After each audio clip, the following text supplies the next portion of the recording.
Guys? Although the second season's suffering from a disorder caused by a limited number of episodes, and things aren't being as fleshed out as they should be, X-Men 97 Season 2 is still finding good ways to surprise us. After 4 very strong episodes, we got one with Brood-infected Wolverine, another with the Danger Room itself brought to life, and the 7th episode detailed a mutant trial. Although I'm not sure how much I appreciate taking the side of a genocidal bigot like Graydon Creed. But even if we ignore the whole Acolytes of Magneto arc and the unfair treatment and portrayal of Exodus, the 7th episode was worth it for another reason. I'm talking about the 2 cliffhangers at the end. Firstly, the shriveled up body of Apocalypse, and secondly, the card. Gambit's playing card, which seems to suggest that Gambit killed Apocalypse. And if that's the case, X-Men 97 is building up an epic 8th episode, which has been titled The Dead Man's Hand. Of course, the Dead Man refers to Gambit. He's been resurrected by Apocalypse, and we know how he plays his hand, how he uses his playing cards. So that's obviously the pun here. And in this video, I'm going to explore everything there is to explore about the next episode, and shall strive to decode the predictions for the 8th episode. So, without further ado, let's begin, shall we?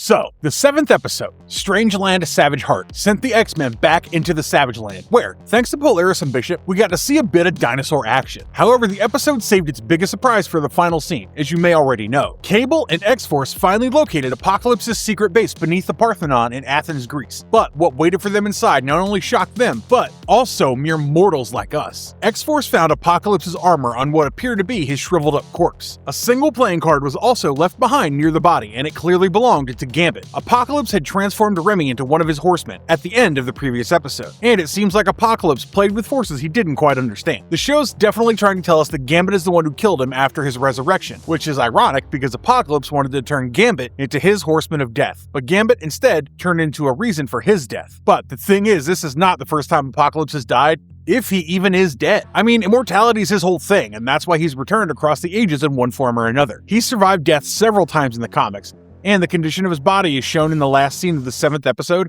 actually resembles his fate from more than 3 decades earlier. So I wouldn't declare him dead quite yet. So let's talk about the possible ways Apocalypse might return in the next episode. See, first of all, Apocalypse's most famous death happened in the alternate reality known as the Age of Apocalypse. In that timeline, Professor Xavier died before he could do anything about the X-Men, which allowed Apocalypse to conquer Earth. In the aftermath, Magneto then led the X-Men as a resistance force against him. And at the end of the story, Magneto tore Apocalypse in half and killed him. So yeah, in this storyline, it was Magneto that killed Apocalypse, unlike X-Men 97, where Apocalypse evaporated the Master of Magnetism. Anyway, Apocalypse remained dead within that reality, although things worked very differently in Marvel's main universe, and whenever someone defeated or apparently killed him there, he eventually found a way back. His first major return happened because of X-Factor. Now, the version of X-Factor that appears in X-Men 97 basically operates as a government-sponsored mutant team that's led by Havoc. However, the original comic book team consisted of some of the greatest X-Men we know, namely Iceman, Angel, Beast, Jean Grey, and Cyclops. The 5 original X-Men had formed a separate superhero group away from the main X-Men roster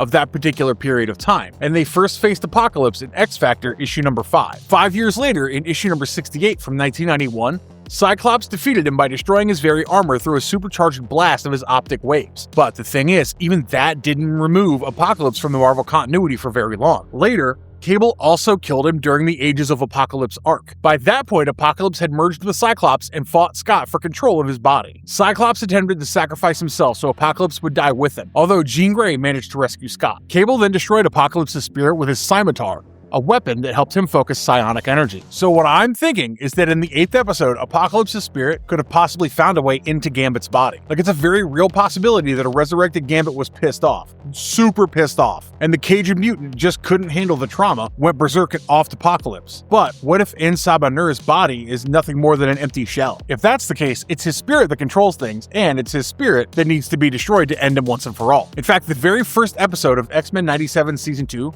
Apocalypse was told that a psychic child has been found, a child who would serve Apocalypse as a vessel, one that would ensure that Apocalypse never had to go through pain of regeneration again. Of course, the child in question was Cable, Madeline Pryor and Cyclops' son, but that never came to pass. and yet our guy Apocalypse was still looking for a vessel. So there's a possibility that he found Gambit as another proper candidate. Secondly, it was in this very episode that Apocalypse promised to hit the X-Men where they were at their most vulnerable, in the 1990s. Considering all of this, Apocalypse might just be inside Gambit's body. I mean as a spirit, and Gambit would have to fight Apocalypse to take back control of his own body. There's also a possibility that Archangel still has a role to play in the resurrection of Apocalypse. See, in the Apocalypse Solution arc, which ran through Uncanny X-Force number 1 through 4 in 2010, Apocalypse had returned in the body of a young child, while his followers intended to raise him into the same genocidal mutant tyrant. Wolverine's secret X-Force team, consisting of Archangel, Psylocke, Phantom X, and Deadpool, was sent to stop that future before it began. The moral problem was that the new Apocalypse was still an innocent boy. He hadn't committed the crimes of his former life,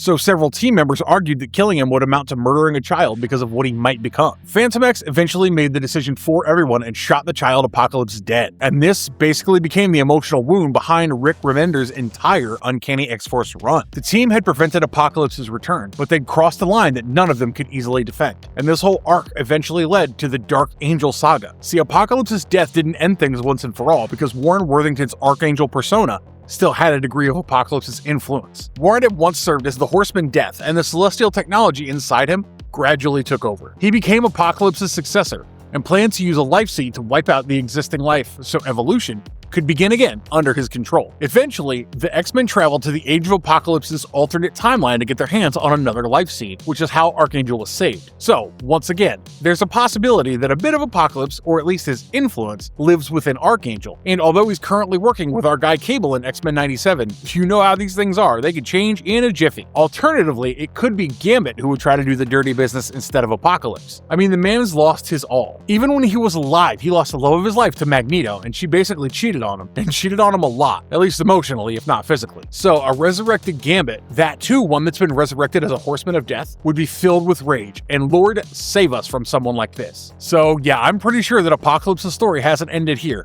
irrespective of what the show is trying to tell us. As for the other predictions, I really want to talk about the budding relationship between our friends Polaris and Bishop. You see, the relationship between these two has been extremely unexpected, and I didn't know I needed something of this sort, but yeah, I'm totally rooting for him. As the show progresses, Polaris and Bishop will get closer than they already are, but there's something more important that we have to talk about.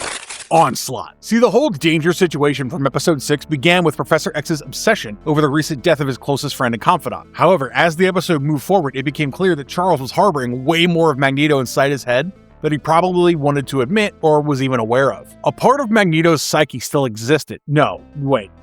Still exists within Xavier's mind. And Charles wanted to use those remnants to somehow bring him back. Later, Charles accessed Magneto's memories to help Polaris understand who she truly was, thereby helping her in coming to terms with herself and using her powers to the fullest extent. He did so by basically allowing her to know Magneto through his memories and experience the man behind the reputation. Later, Polaris told Charles she could feel Magneto, and Charles admitted that he could feel him too, which only means that a part of Magneto lives within Charles, kind of like a Horcrux if you think about it. As far as I'm concerned, the conversation between Polaris and Professor X all but confirms that Magneto still lives somewhere inside Xavier's mind. More importantly, this could become the foundation for Onslaught. The series has teased Onslaught for quite some time now, so I would love to see that thread finally move forward. For anyone unfamiliar with him, Onslaught was an entity born inside Charles' mind after the darker parts of Xavier and Magneto merged. He represented their worst impulses and emotions, which included hatred, rage, and other forms of negativity. Basically, take two of the most powerful mutants alive, combine all their buried anger, and give that anger its own personality. What could possibly go wrong? In fact, I feel Apocalypse, if he returns, or Gambit, if he chooses to go berserk, might only be defeated through Onslaught's intervention. Xavier would never really be able to defeat Apocalypse alone, and neither could Magneto. However, their combined power might finally be strong enough to get the job done. Of course, such a victory would create an even larger problem. Once Apocalypse is defeated, Onslaught could emerge as the main villain of X-Men 97 Season 3. So the heroes might beat one near unstoppable enemy only to discover that they accidentally created an even worse one inside Charles Xavier's head. Let me know in the comments below what you thought of the first 8 episodes of X-Men 97, and also share your thoughts on the predictions that have been discussed here. If you liked the video, please hit those like and subscribe buttons and ring that notification bell. Those 3 small clicks from you help us tremendously in bringing you more of these marvelous videos. Stay safe, have a great day,